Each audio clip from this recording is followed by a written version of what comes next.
I made a piece on using the MACD modified into the 310 oscillator, and I mentioned that I would show a real-life and recent trade example. Now, swing trading Forex, it's something I've been doing for quite a while, and living in Canada, my favorite currency pairing to swing trade is the US dollar against the Canadian dollar. Now, even though I say it was a swing trade, it's actually a position trade that's been added to over the last 4 years. And at times, it's not a leap to make a swing trade into a position trade, especially when the drivers of the moves have changed. Now, there's a high correlation between oil prices and the US dollar Canadian dollar currency pairing. Currency traders should know that the Canadian dollar, the loonie, it's a commodity currency, and Canada exports about 97% of total crude to the United States. When oil prices drop, the Canadian dollar weakens against the US dollar. An increase in the price of oil generally means a strong Canadian dollar. Now, the correlation is not 100%, as there are times of divergence in prices. However, it's high enough for any trader to consider adding it to their trading list and tracking the oil prices as well. Now, a side benefit is that when the oil prices increase, gas prices usually do as well, and trading this pair can really help you offset the pain at the pumps. Now, I want to break down a recent decision on the US dollar Canadian dollar and especially highlight the usage of the 310 oscillator, which is the modified MACD, along with other analysis to aid in the decision. Now, the weekly chart is clearly in an uptrend. When looking at swing trades or position trades, having a bigger picture view helps define your play. Now, just looking at the condition of price, now, do you see orderly price movement as opposed to choppy, ranging type of action? I do, and that's what makes it a great chart to trade.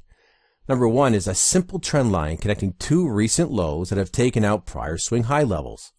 Number two, now going back to the piece on the 310 oscillator that I did, the slow line has crossed the zero line and is setting up a first cross trade to the upside. You get a jump on the momentum shift by color coding the slope of the fast line, as you can see on this chart. So to break down this weekly chart, we're in an uptrend, the intermediate time frame is up, momentum is shifting to the upside. Now that you've taken a look at the weekly, dropping down to the daily can help get a more involved look at what's playing out. Now, there is a lot going on with this chart, and it highlights basic technical analysis, but also how effective the modified MACD indicator can be. Number one, this line represented structure to the left, it's off the chart, that was resistance for 166 days. Number two, the yellow highlighted line represents symmetry to another corrective decline in this uptrend. Number three, marks an obvious point that ends in a pin bar that many traders would classify as a sound rejection of lower prices and a possible support zone. It was actually a failure test of a range that was in place for about 24 days. Number four, the 310, which is the modified MACD again, puts in a lower low compared to the previous low. Price behaved the same. The low lines up with the swing that was put in with price just prior to a test of the support level, number one. This is a sign to sell the next swing in price. The short trade works into profit if you short it, but you are shorting into a potential support area.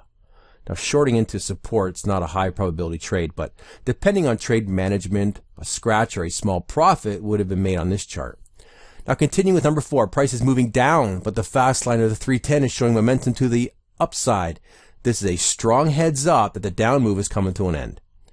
Number five, notice that the trading indicator puts in a higher high on the bounce off support, as does price, which tells you to be on alert to buy the next swing down in price. Number six, price corrects to the swing point at number three.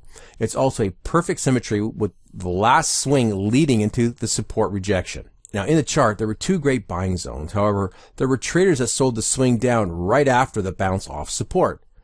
They may be thinking that traders saw the 9 bear candles plus the pivot low taken out and thought that the pullback off support was a shorting opportunity into the low at number 6.